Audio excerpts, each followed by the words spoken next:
¿Habéis sido humillados? Bien. ¿Habéis sido también exaltados? Bien. Entonces estáis en la voluntad de Dios. Vamos a orar, a pedir la bendición del Señor que nos habla a nuestros corazones, nos transforme, no nos deje como hemos venido. Vamos a salir transformados, cambiados, renovados, edificados, exhortados, pudiendo haber visto un poco más de la belleza de nuestro Señor Jesucristo, ¿no? Porque para mirarse uno mismo en el espejo ya nos hemos visto demasiado, ¿no? Vemos que la cosa no es que vaya mejor. Vamos envejeciendo, deteriorándonos, y ya cuando miramos para adentro ya, digo, Señor, por favor, quiero verte a ti. Amén. Entonces, vamos a pedir al Señor que se manifieste.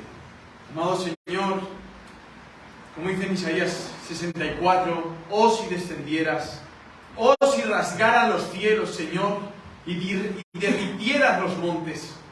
Te suplicamos esto, que hoy abran los cielos y vengas con poder a seguir aplicando tu palabra individualmente a cada uno de nosotros, conforme a nuestras necesidades, conforme, Señor, a cada uno de nuestras faltas, de nuestras debilidades, de nuestros pecados.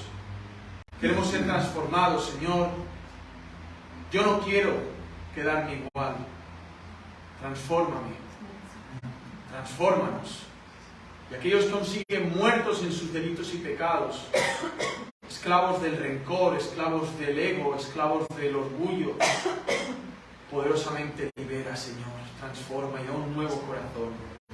Por amor a tu nombre, prepáranos para cuando tengas que volver, realmente puedas hallar fe en la tierra. Te lo suplicamos, Señor Jesucristo. Ven con poder en esta asamblea, Señor. Te lo pedimos en el nombre de Jesucristo. Amén. Amén. ¿Alguien se acuerda de lo que se predicó de Isaías capítulo 6? Yo os voy a ayudar un poco. ¿Alguien sabe de qué murió el rey Uzías? ¿De qué? De lepra. ¿Alguien sabe por qué murió de lepra? Acompañadme a Segunda de Crónicas, pero dejad ahí el capítulo 7 de Isaías. Segunda de Crónicas, capítulo 26.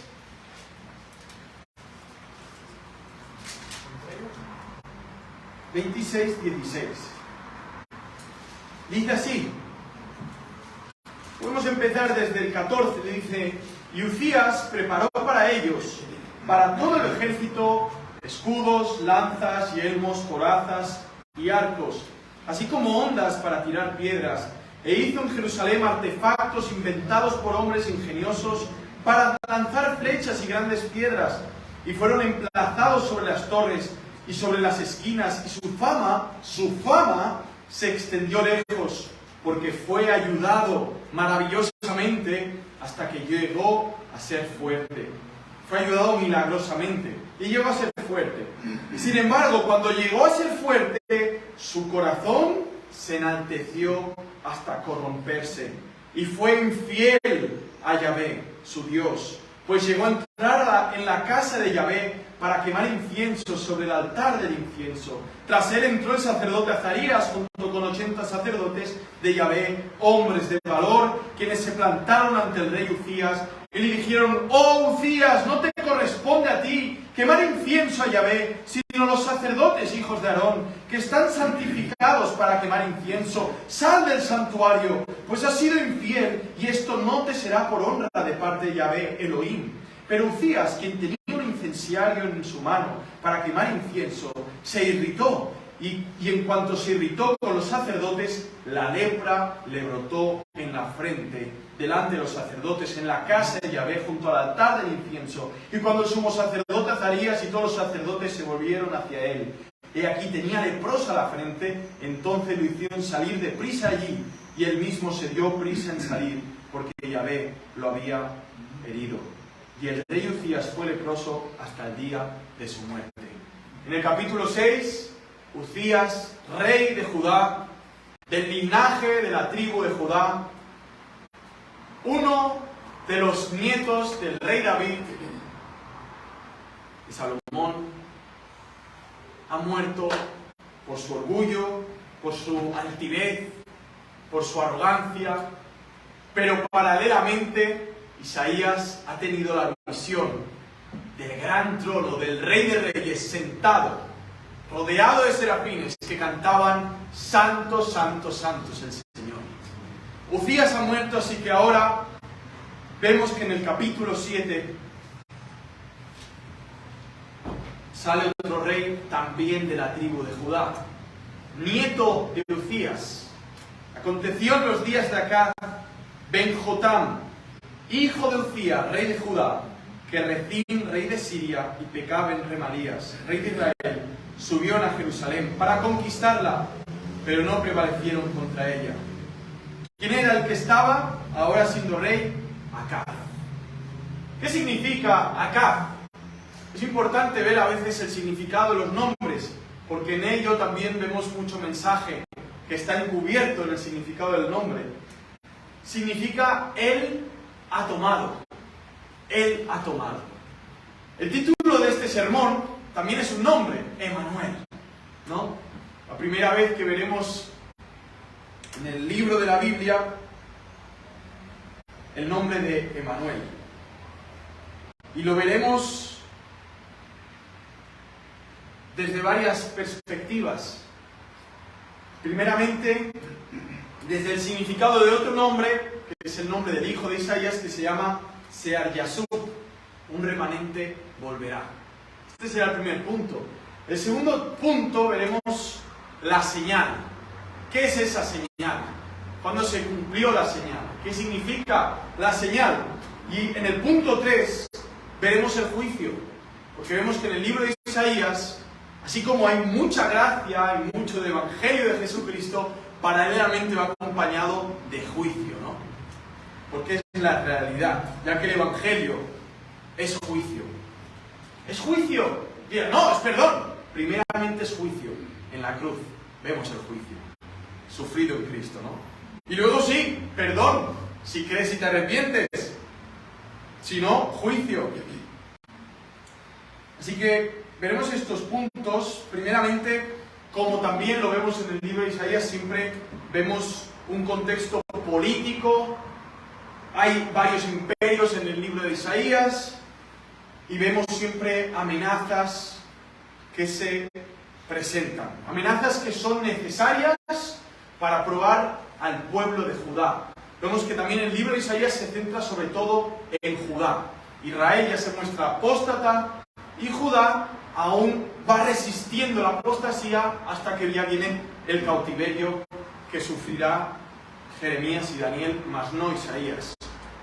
Y esto lo vemos porque es en medio de esos acontecimientos de aflicción, de juicio, donde la luz del Evangelio, de la gracia de Dios, brilla mucho más. Y es por eso que el Evangelio es tan brillante en este tremendo libro de Isaías, porque hay mucho juicio. Pero claro, cuando hablamos de juicio, primeramente tenemos que mirar a qué nivel está el pecado del ser humano. Para ver la crudeza de los juicios de Dios, también tenemos que ver la realidad del corazón pecaminoso del ser humano. Si no, el juicio nos sabe a plástico. Es como, bueno, ¿qué es esto, no? ¿Verdad? Es como hacer una salsa. Hay una salsa, la salsa demi-glace, hacíamos en España y en Barcelona, de una olla así de agua, sacábamos esto de salsa. Era una reducción de huesos, de tuétano, y luego hacíamos otra de vino de bandeira, de Oporto, hacíamos otra reducción. Todo lo llevamos a la reducción, a depurarlo todo, a un nivel donde al final quedaba la esencia. Esto es lo que no nos gusta, meter mucho volumen y luego que no vaya la cosa a la esencia, no hablar del pecado como algo así un poco abstracto, pero no ir al punto del corazón de la cuestión, que es lo que Dios sí hace, ¿no? Y es lo que no nos gusta. Pero da igual lo que nos guste o no, lo hermoso es lo que le gusta al Señor, ¿no? Que al final es lo que necesitamos, lo que a Él le gusta. Entonces se presenta, ¿no? Se presenta aquí Rezín, rey de Siria, que es el primer imperio, sabemos esa cabeza, ¿no? Esa estatua, que bueno, se va a presentar luego, y Pekah ben Remalías, rey de Israel. Así que un rey pagano y un rey israelita se juntan para subir a Jerusalén para conquistarla, pero no prevalecieron contra ella. Ya sabemos que Israel y Judá en la época de Salomón se separan. Y cuando fue dado aviso al heredero de David, y es hermoso que dicen, el heredero de David, sabemos que en el linaje de Judá había un pacto, ¿verdad? Iba a venir uno de parte de Judá, ¿no? Y sabemos que David también recibe otro pacto. En este trono se sentará un rey que reinará para siempre. Aquí ya hay un registro de promesas. Y todo el mundo está expectante. Sin embargo, vamos viendo la apostasía cuando vez tras vez se van olvidando de ese pacto. Se van olvidando de esa promesa. Se van aislando del foco inicial de por qué el pueblo era el pueblo de Dios. Y no un grupo social, o no un grupo cultural. No, era el pueblo elegido de Dios. Qué triste cuando la iglesia pierde el foco, su identidad, su misión, su proyección. Se vuelve al final algo como un local donde vienes, te vas, al final. Al final, para esto, quédate en casa, congrégate en tu casa. Los judíos tres tras vez volvían al templo de Jerusalén, que estaba en Judá. Volvían al templo a presentar sus sacrificios, a recordar el Pesaj, la liberación de Egipto. Volvían a estar ahí. Aunque estuvieran en Efraín, o en Benjamín, o en Rubén, si eran piadosos, iban al templo a adorar a su Dios, aquel Dios que decía, aunque yo no necesito esto, ¿qué me vais a poner a mí en un templo? Sin embargo, os ordeno que celebréis mis atributos, mis proezas, mis maravillas. Sin embargo, había una división, había apostasía, y el heredero de David, en ese mismo momento, tenía miedo, tenía mucho miedo. Entonces, en el versículo 3, le dice Dios a Isaías, sal ahora al encuentro de acá, con tu hijo Sear-Yashub. Tremendo. ¿Saben qué significa Sear-Yashub? Un remanente volverá. Aquí ya viene encriptado el mensaje de que se van a ir en un cautiverio. Pero va mucho más allá y luego lo estudiaremos más a fondo. Al extremo del canal del estanque de arriba, en el camino del campo del lavador, y dile, ten calma y observa. No temas ni te acobardes ante esos dos tizones humeantes por el ardor de la ira de Rezín y de Siria y del hijo de Remalías. ¡Qué tremendo! Ten calma y observa. Aquí se le manda a acá a estar calmado.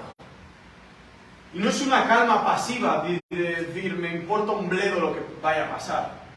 Es una calma que observa. Es una expectativa de estar diciendo, el Señor está orando, calma, tranquilo. Es un llamado a tener fe. Es un llamado a que acá fuera obediente. Ten calma y observa. Ten calma y observa. Tremendo. Son dos tizones humeantes. El rey de Asiria, Rezín, y Pekah, ben Remalías. Son dos tizones, no son nada. No son nada. Pues aunque Siria trame tu ruina, y junto con Efraín y el hijo de Remalías haya dicho, subamos contra Judá y hostiguemos la ciudad, abramos una brecha en ella y pongamos en ella por rey al hijo de Tabel, pongamos un títere. Así dice Adonai Yahvé, no se cumplirá ni sucederá. Damasco es capital de Siria, Rezín caudillo de Damasco, Samaria es capital de Efraín, y el hijo de Remalías caudillo de Samaria. Dentro de 65 años, Efraín destruido dejará de ser pueblo. Si no creéis, no subsistiréis. Uno de los puntos centrales de este capítulo es la incredulidad del pueblo. y cómo por incredulidad no subsiste el pueblo, y cómo por incredulidad no sabe afrontar a sus enemigos, y cómo por incredulidad en aquel Dios que dice no temas, observa, no lo que tú puedas hacer, tú no puedes hacer nada, ni yo tampoco, somos ceros a la izquierda. Dios es el que puede hacer, por eso es el que te dice no temas y observa, no seas ciego, no te mires a ti, no te observes a ti, obsérvalo a Él, lo que Él va a hacer. Y es una de estas exhortaciones que está claro que no van a obedecer, por eso va a haber un cautiverio, por eso va a haber una destrucción del templo, por eso ni Efraín va a quedar, y Siria también va a ser sustituida por Babilonia, Asiria. Veremos cómo al final quedará algo glorioso, al final quedará lo que tiene que quedar. No solamente el remanente volviendo, sino algo mucho más glorioso. Y dice así: y volvió Yahvé a hablar a Acaz y dijo, pide una señal a Yahvé tu Dios. ¡Cuánta bondad!, ¿no? El Señor hace esto, ¿verdad? ¿No lo hizo con Salomón? Pídeme lo que tú quieras y te lo daré. Ah, bueno, Señor, mira, pensaba en comprar una villa, unos campos, esto, lo otro. Pensaba en cosas personales mías. ¿Qué dijo Salomón? No, Señor, dame sabiduría.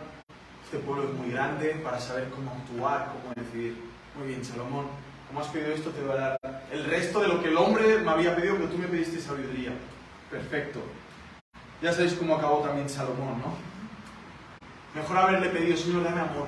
Ya está. Me da igual conocer las especies de los árboles, tener todo lo que... Dame amor. Amor. Que sea medio tonto, pero amor. Mucho amor por ti. Que me digan este es imbécil, pero ama mucho a Dios. Que me llamen loco, pero que ame a Dios. Quizás había acabado mucho mejor, ¿no, Salomón? Pero así es, tenía que pasar. También las que se pegó David, también. ¿Por qué? Porque de Judá iba a venir uno perfecto. Tenían que ir cayendo estos reyezuelos de Judá. Eran simplemente pequeños reflejos del Rey de Reyes, del que hablaremos más tarde, de él. Y ahora se le pide una señal, y mira qué modestia, hermanos. Estudiemos esta actitud juntos, ¿eh?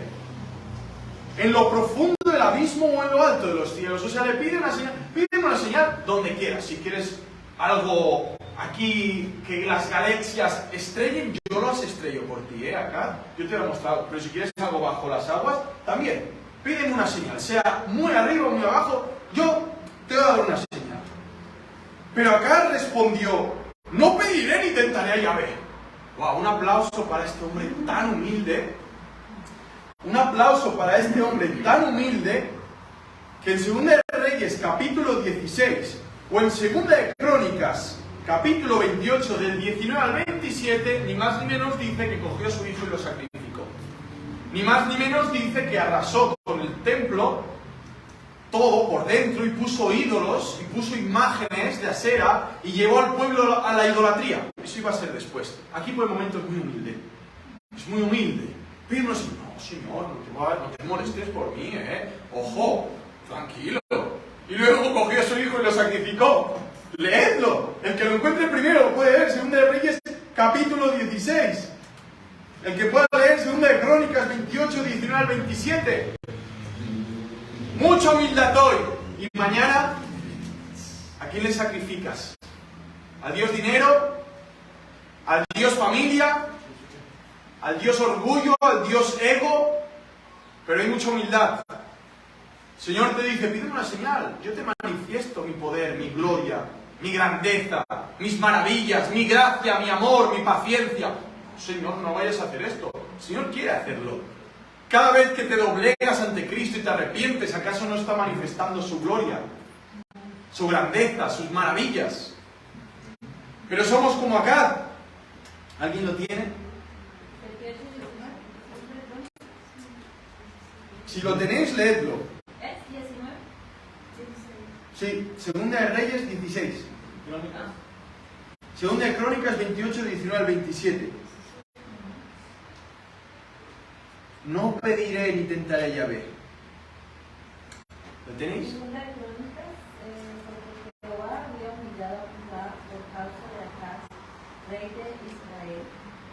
cuanto él había actuado desenfrenadamente en Judá, le había prevaricado gravemente por el pecado. Sí. Ahí está bien, sí. Y Segunda de Reyes 16 dice de este hombre que agarró a su hijo y lo sacrificó. Hizo un aborto, pero a lo bestia, porque ya estaba fuera. Lo sacrificó. ¿Por qué tiene ahora esta humildad tan rara? Donde dice, Señor, no quiero que te molestes. ¿Por qué? ¿Por qué dice esto?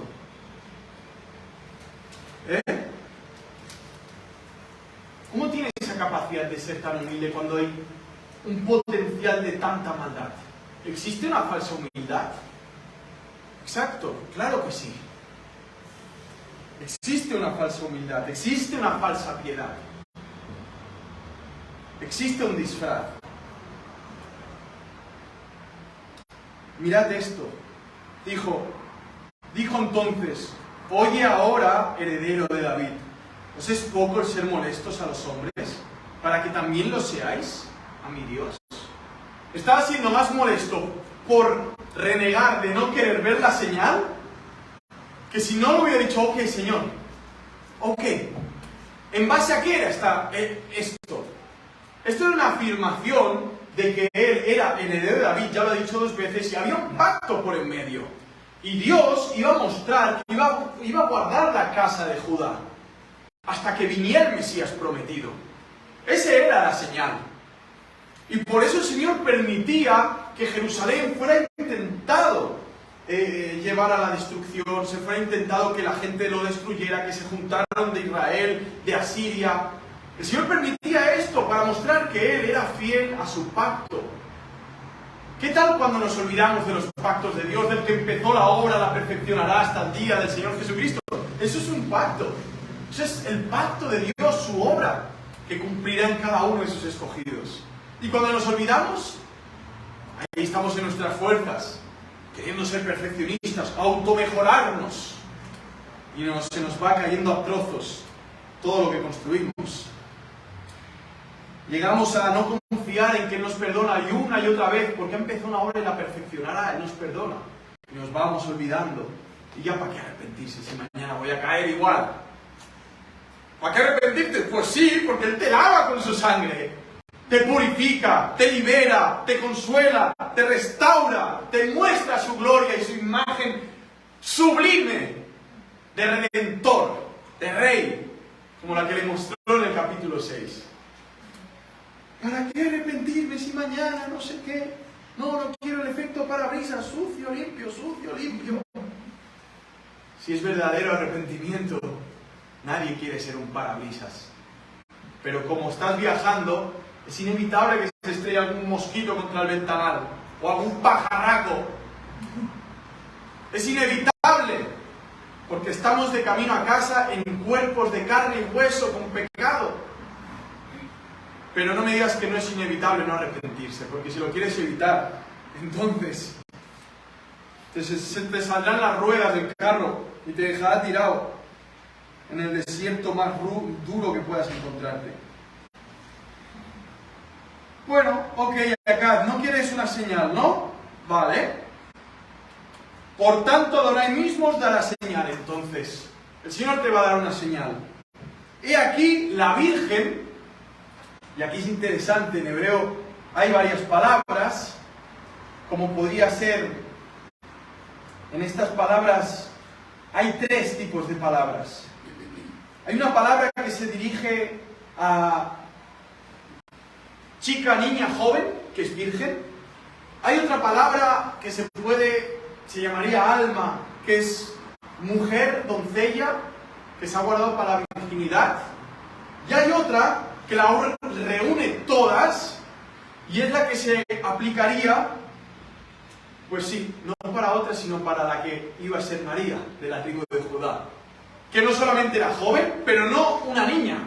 Una joven con el periodo ya, o sea, una chica que a la vez había sido guardada y a la vez no estaba casada aún. Juntaba las 3.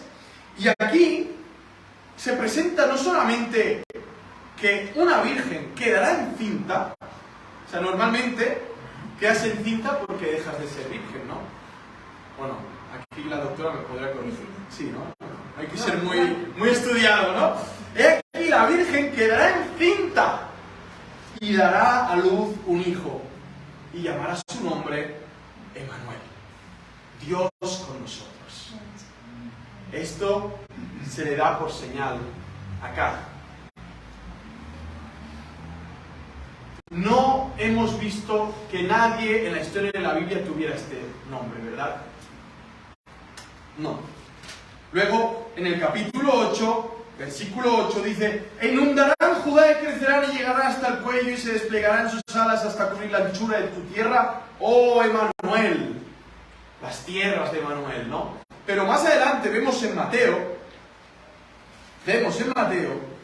cómo en Mateo 1:23 se le dice: y su nombre será llamado Emmanuel.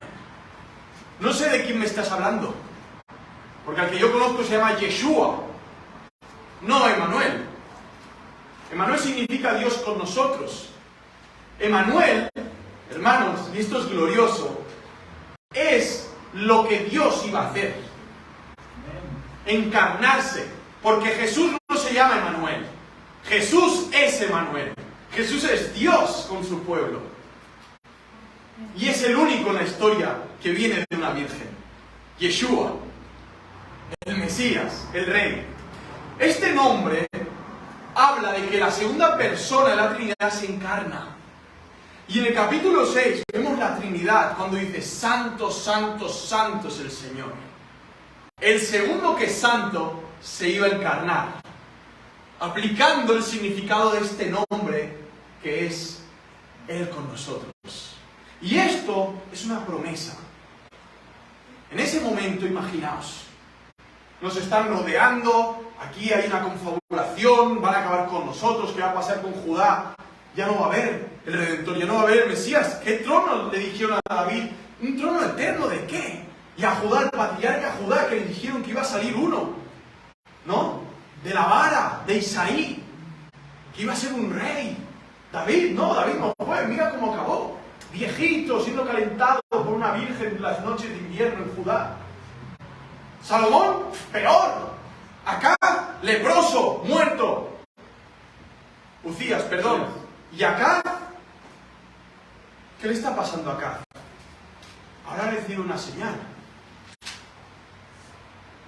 No conocemos que hubieron reyes llamados Emmanuel, ¿verdad?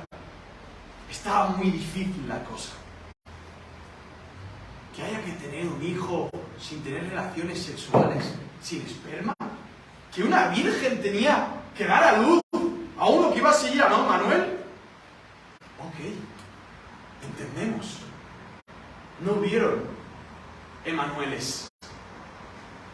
Si encontráis algún Emmanuel por allí, fuera del capítulo 7, del 8 y de Mateo capítulo 1, me lo decís. Me llamáis entre semana. No lo hay. No hubieron Emmanueles. Porque no hubo vírgenes que dieran a luz, sino una. Y esa le llamó Yeshua. Salvador. Yahvé salva. Imaginaos, si llega a ser llamado Emmanuel, ya está. No solamente vienen los reyes de Oriente. Ya es que desde el primer día está sentado en el trono de Jerusalén. Pero es que no vino a eso. Vino a salvar. Imaginaos que María le pone Emmanuel. ¿Por qué no tiene el nombre de Emmanuel? ¿Cómo lo digo? Porque él representó el nombre, siendo él mismo la encarnación del Dios vivo.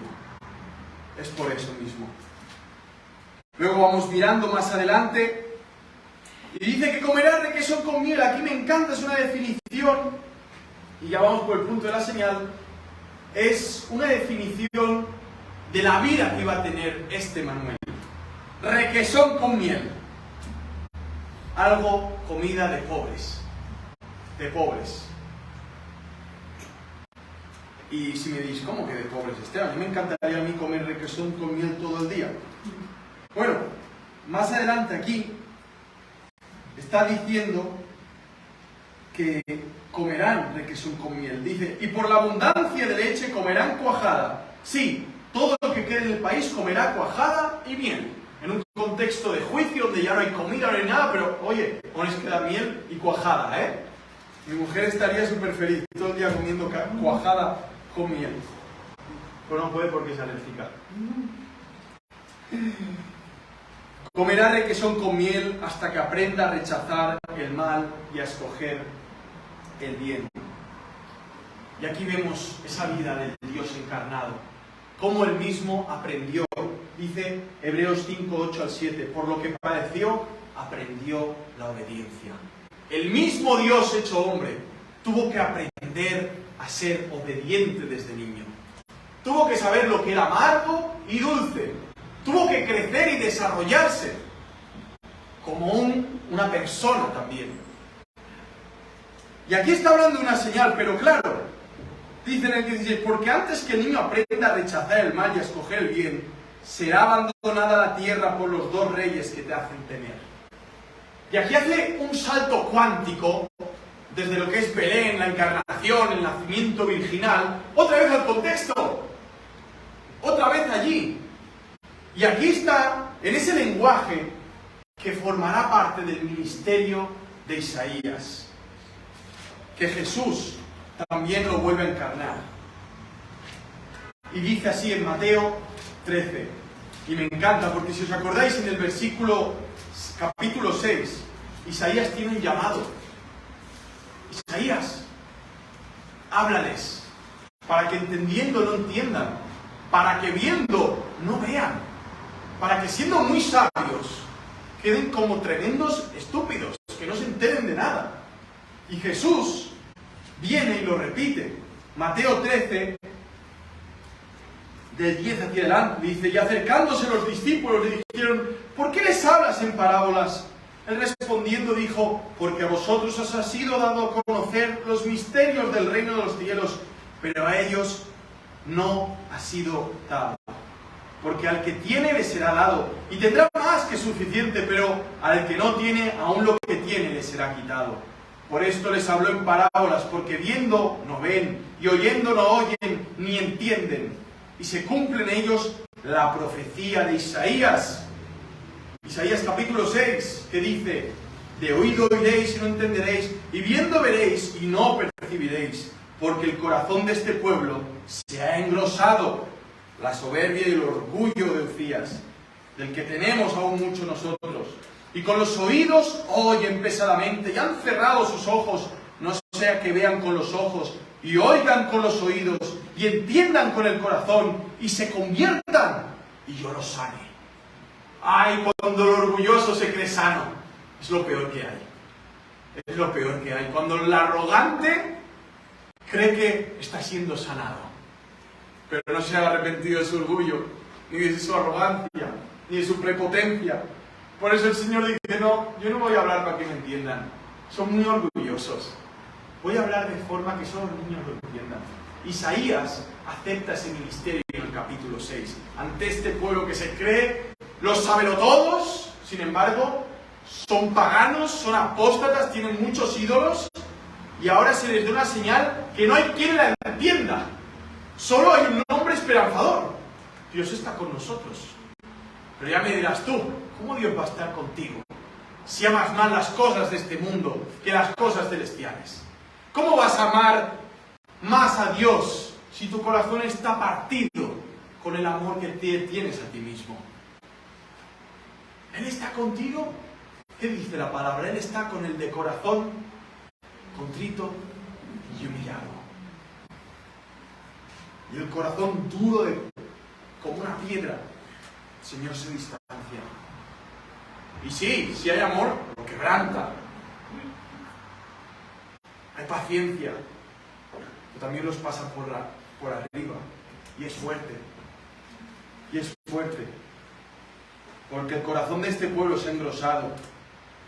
Pero bienaventurados vuestros ojos porque ven, y vuestros oídos porque oyen. Porque de cierto os digo que muchos profetas y justos desearon ver lo que veis, y no lo vieron, y oír lo que oís, y no lo oyeron. Por eso sí, nosotros llegamos al capítulo 7, Emanuel. Ah, sí, Jesucristo, la Virgen, claro, María y en el pesebre. Lo tengo súper claro, pero imaginaos cómo lo entendería esta gente en esa época. ¿Quién se atrevía a ponerle a su hijo Emanuel si aún no ni lo tenía? No, mañana me despierto y como ya está encinta se llamará Emanuel. Bueno, espera, chato.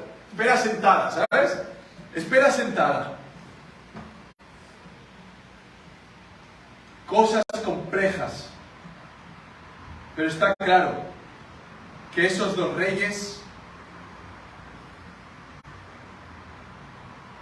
desaparecerán. Como desapareció Uzías y como desaparecerán todos los reyes de la tierra. Acaz tenía miedo. Aquí la palabra temer, me gustó en hebreo, habla de terror, habla de un terror enfermizo. Tenía muchísimo miedo, un miedo venido de la incredulidad, un miedo venido de no confiar y descansar en Dios, un miedo totalmente que lo llevaba a la locura, a una locura donde al final vemos lo que hizo, ¿no? Y dice en el 17: Yahvé hará venir sobre ti, sobre tu pueblo y sobre la casa de tu padre días como nunca vinieron desde que Efraín se separó de Judá. Esto es al rey de Asiria. Aquel día Yahvé silbará a los tábanos del confín del delta de Egipto y a las abejas de la tierra de Asiria, y vendrán y se posarán todos ellos en las honduras de las quebradas y en las hendiduras de las rocas y en todo matorral y en todo abrevadero. Aquel día, con una navaja alquilada más allá del río, esto es, con el rey de Asiria, Adonai rasurará la cabeza y el pelo de sus partes, y también afeitará la barba. Aquel día cada uno mantendrá una novilla y 2 ovejas, y por la abundancia de leche comerán cuajada. Sí, todo el que quede en el país comerá cuajada y miel. Aquel día en un terreno de 1000 cepas, otorgará valuadas en 1000 siclos de plata. Habrá zarzas y espinos. Tendrán que entrar en él con arcos y flechas, porque todo el país estará lleno de zarzas y espinos. Y en ninguna de las praderas que hoy se labran con la azada se podrá entrar por temor a las zarzas y a los espinos. Serán pasto de vacunos hollados por el ganado. Y aquí vemos algo, y es como que esa tierra tan bonita que se les había prometido a los judíos, una tierra que fluía leche y miel, ¿no? Iba a quedar desolada, iba realmente a quedar abandonada. Miles y miles de personas iban a ser llevadas encadenadas de brazos a piernas para una tierra desconocida, una tierra donde abundaba el pecado y la miseria. Y todo esto lo hicieron, sí, porque Dios lo permitió para mostrar su gloria, pero también todo esto pasó como un juicio a su desobediencia, a su poca fe, a su incredulidad. Vemos en el reloj de Cristo, y me encanta aquí cómo habla de unas fechas no interesantes. Dice así: dice que en 3 años, dentro de 65 años, Efraín destruido dejará de ser. Habla de 65 años. Aún faltan 65 años para que pasara todo esto. Es interesante ver lo que iba a suceder, sobre todo cuando pone fechas. Por ejemplo, también vemos cómo Damasco, y después 13 años más iba a ser Samaria. Primero, en 13 años, después de aquí, Damasco iba a caer. Y después, 13 años después, iba a ser Samaria. Y es interesante porque en Lucas 2:42 dice que Jesús, cuando tenía 12 años, se encontraba en el templo. Se había escapado de esa caravana de esos judíos que venían y iban, y ahora está en el templo enseñando, ¿no? Y si sumamos estos 3 años donde Damasco iba a caer, donde Samaria a los 13 también, y 12, y lo he sumado, en total son 28. Y no sabemos lo que está haciendo Jesús a los 28 años, pero sabemos que se está preparando porque a los 30 empezaba su ministerio. Y Él no dejó de ser Emmanuel, Él seguía siendo el Dios Todopoderoso, pero se manifiesta a los 30 años. Y aquí vemos claramente en todas estas fechas y todos estos acontecimientos que Isaías hasta Jesús son unos 600 y algo de años. O sea, había una cuenta atrás que iba proceso tras proceso, cautiverio tras cautiverio.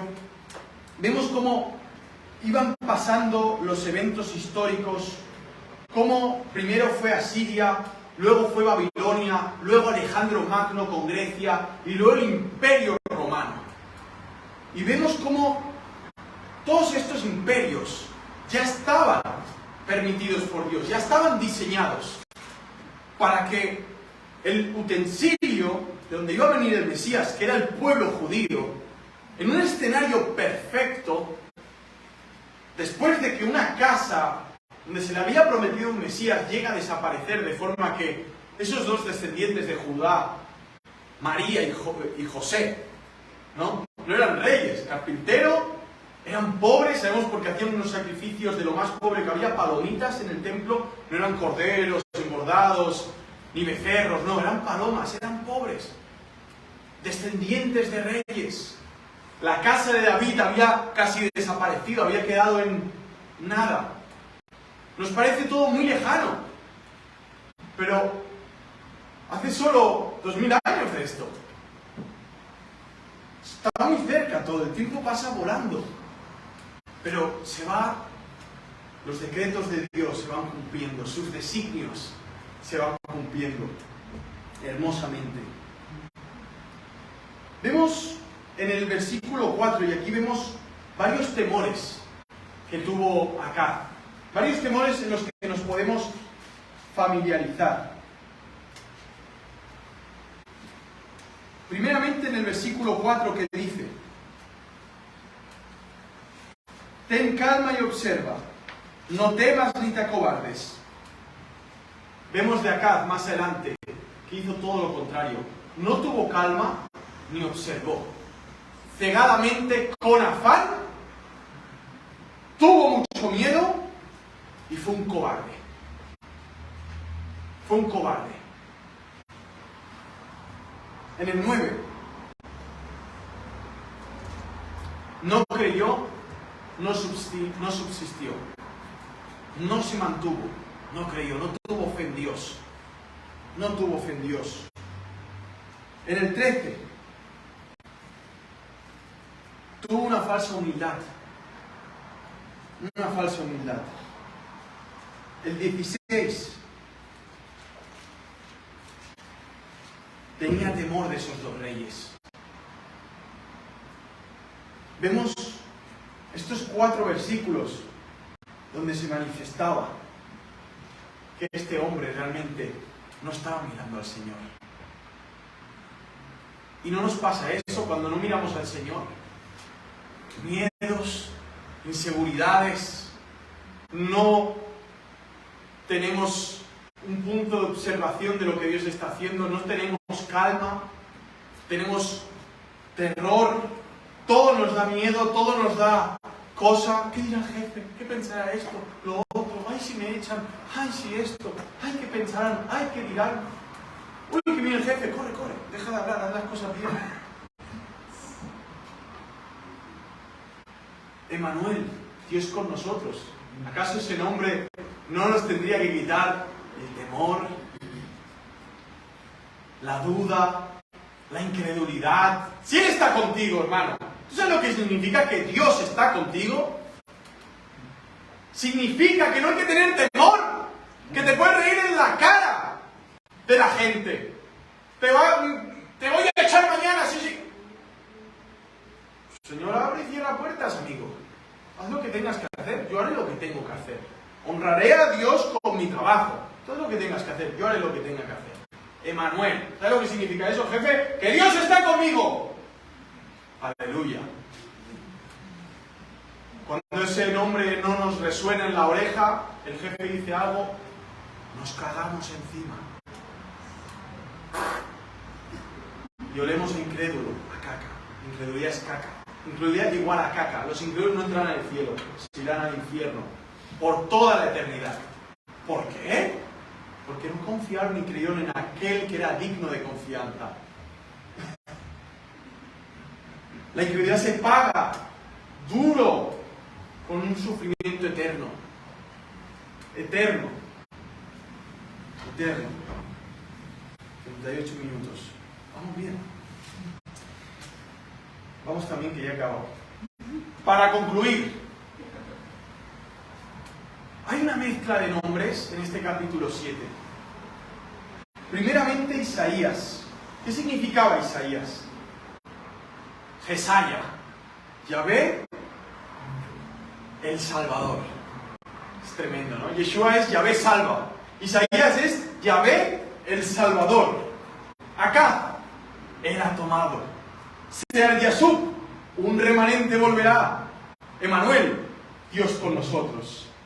Yahvé, el Salvador, ha tomado un remanente, porque Dios estará o está con ellos. Y de eso vemos en el libro de la Biblia. Hay un remanente escogido por gracia antes de la fundación del mundo. Hay un Dios que los salvará.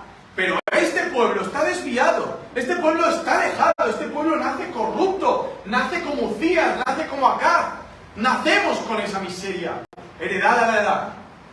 Sin embargo, porque Dios está con nosotros, Dios está con su pueblo, volveremos. Volveremos. Volveremos y le veremos cara a cara.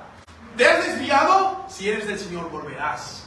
Sea a trocitos y picadito, bien picadito, así a machete, en brunoise, bien cortito, pero volverás. Sea a trocitos, sea sin piernas, sin patas, sin orejas, da igual, la cosa es que volverás. Sea humillado, sea destrozado, sea tetrapléjico, volverás. Volverás si eres del Señor. Si no, por ahí como el polvo, donde va el viento va el polvo. Si eres del Señor, volverás. Si te has desviado y eres del Señor, volverás. Si estuviste y ya no estás, volverás. Emmanuel, Dios con nosotros. Ahora bien, yo quiero preguntarte para finalizar. Emmanuel, Dios con nosotros. ¿Amén? Amén. Amén. ¿Y tú con Dios? ¿Y tú con Dios? ¿Cómo está eso? ¿Cómo está eso? ¿Falsa humildad? ¿Cómo soy yo? Que no haya falsa humildad. ¡Corre a Cristo! ¡Abrázalo! Él dice que te hará heredero de las cosas celestiales. Él dice que si crees en Él y te arrepientes a Él, disfrutarás de las cosas más sublimes y gloriosas, que al final será disfrutar su presencia por toda la eternidad. Que no haya falsa humildad. No seamos tontos ni estúpidos. Si te ponen un cheque de 2 millones de francos ahora delante de tus ojos, con el bolígrafo y firmas tuyo. No, es que tal, cual. Sal de aquí.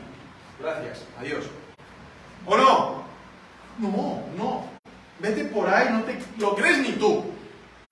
Mucho más glorioso que ese asqueroso cheque que se pudre. El Señor Jesucristo ahora, Emmanuel, diciéndote: ven a mí, arrepiéntete de tus pecados y deleítate por toda la eternidad en mi amor. No, es que yo soy mi pecado, es que hice esto, lo otro, y me persigue toda la vida, mi conciencia no me deja, o tal o cual, mi rencor, no sé qué, no sé cuántos. Ah, bueno, entonces para el infierno. Y seguir viviendo con la mochila en la espalda, esa falsa piedad, esa falsa humildad, esa religiosidad caduca. No. La gloriosa humildad, que es la misma que tuvo el Señor Jesucristo, el ser más excelso que andó por esta tierra, es la de no sea mi voluntad, sino la tuya. ¿Y cuál es su voluntad? Corre a mí, dice Jesús. Todo el que venga a mí, yo no lo echo afuera. Todo el que esté cargado y cansado, venga a mí y yo le haré descansar. Porque fácil es mi yugo y ligera es mi carga. Clama a mí y yo te responderé, te mostraré cosas grandes y ocultas que tú aún no conoces. Jeremías 33:3. No, Señor, ¿cómo voy a clamar a ti para saber? Uy, ya estarás haciendo tantas cosas, ¿cómo te voy a molestar? Señor, lo que le molesta es nuestra incredulidad. Y es lo que disciplina y trabaja. Y es lo que necesitamos realmente, que el Señor siga obrando esto. Si no creéis, no subsistiréis. Iglesia BC, si no creemos, si no seguimos creyendo el glorioso Evangelio, se van a cerrar las puertas de este local. Desaparecerá, se evaporará esto así, como si nunca hubiera existido. Porque esto solo funciona con fe en la persona del Señor Jesucristo, en su palabra hermosa, en el trato glorioso y especial del Padre, en el poder del Espíritu Santo que transforma corazones, que da convicción a los pecadores, que realmente nos permite llevar el yugo fácil y ligero de Cristo, no el yugo duro de la religiosidad, de la soberbia, de la pena, de la frustración. No, el yugo ligero de Cristo, que es fácil, ligero. Si no creéis, no subsistiréis. No pediré ni tentaré a Yahvé. Guárdanos, Señor. Se llamará su nombre Emmanuel. Ese nombre dado es el por qué estamos aquí. Se llamará su nombre Emmanuel. Emmanuel. Él está contigo. Tú estás con Él. ¿De qué hay que temer? ¿De qué te tiene que atemorizar el hombre? ¿Hay que temerle a la muerte? Si Él está contigo, Dios está contigo. ¿Hay que temerle a la enfermedad? ¿Hay que temerle a un jefe soberbio, arrogante, prepotente, que se cree el rey del almacén, de la cocina, del geriátrico? No hay que temer. Ayer el Señor me humilló mucho. Me tocaba el horario de las 6 de la mañana. Iba en bicicleta por Millbrook y estaba en rojo y no había nadie. Yo iba con la bicicleta por el centro de la calle y un coche se me pone detrás súper rápido y me empieza a pitar. ¡Pip, pip! Yo me adelanto, me freno así y le digo, schauen Sie, ist rot, ist rot. Y dice, ya, und, no sé qué, ¿y qué? Y yo, está rojo, ¿para qué pitas? No sé qué. Nada le tendría que haber dicho, pero le dije. En ese momento estoy hablando, la chica que estaba a su lado ahí le pega así a la ventana, le miro la cara, una cara, no sé si está golpeada, drogada, tremendo. El hombre con barba, pálido, gordo, me dice, mira, guck mal, wenn du kommst wieder in die Mitte, in die Straße, me voy por encima tuyo, me dice. Y yo le dije, sí, mira, es egal. Ich im Himmel mit Jesús. Y él me dijo, amén. Y aceleró, ¡fum! Y se pasó el semáforo que estaba rojo siguiente y se fue. Y yo seguí en la bicicleta. Me amenazó para que tuviera miedo. Si te metes otra vez te paso por encima con el coche. Y dije, me da igual. Me voy a ir al cielo con el Señor. Pásame por encima. Parece que al loco le afectó, dijo amén, y se fue disparado, que casi se estrella con otro que cruzaba bueno. A la piara de cerdos, marchó. El gadareno.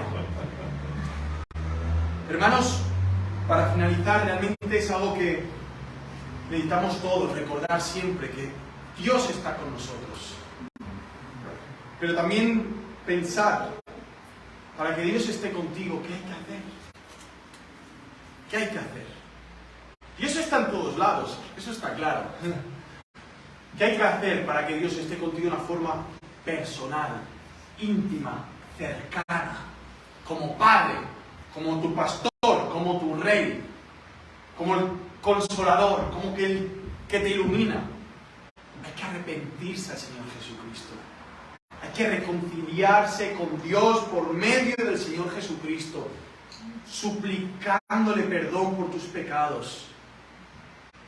Y ahí no solamente podrás invocar a Emmanuel, podrás sentir a Emmanuel, podrás disfrutar a Emmanuel, podrás vivir sumergido a Emmanuel, podrás ver que Emmanuel está a tu lado. Y no como estos reyes que no vieron a Emmanuel. Aun cuando tenían un profeta que hablaba directamente con Dios, tenían a Dios en Jerusalén. Sin embargo, tenían miedo. Al final, ¿qué hizo Acaz? Al final acabó pactando con el rey de Asiria, entregándole las copas de oro, entregándole todos los utensilios de oro. Hicieron un trueque. Yo te doy todas las cosas del templo que me dan igual, aunque eran para el servicio de Dios, y tú me das tu seguridad. Eso lo veremos más adelante. Al final obró así con incredulidad. No hizo caso de nada. Y vemos que sacrificó a su hijo, vemos que hizo ídolos por todos lados, y eso es lo que tenemos. Fe en Cristo Jesús y disfrutar a Emmanuel, o incredulidad hacia Cristo Jesús y sufrir nuestra idolatría, y sufrir nuestra maldad y nuestro pecado, y sufrir una y otra vez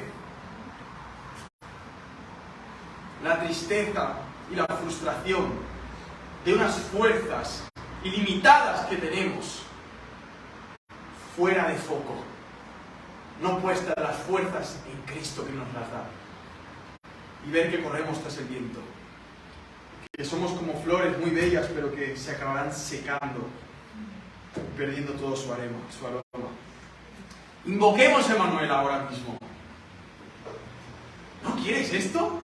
¿No lo quieres realmente? ¿Tiene que temblar el avión para que digas, Señor, ayúdame? No, por favor.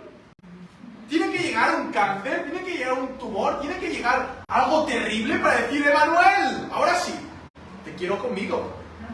Pero ayer yo solito estaba perfecto, ¿eh? Hoy sí, mañana no lo sé. Una cosa hermosa es que cuando Emmanuel viene, se queda. Se queda. Porque llega y ¿sabes qué hace? Te marca, ¡pam! Eres mi hora. A mí no me tomas y me dejas. Yo te tomo y no te dejo. Eso es un consuelo para la iglesia. El que es de Cristo no se perderá.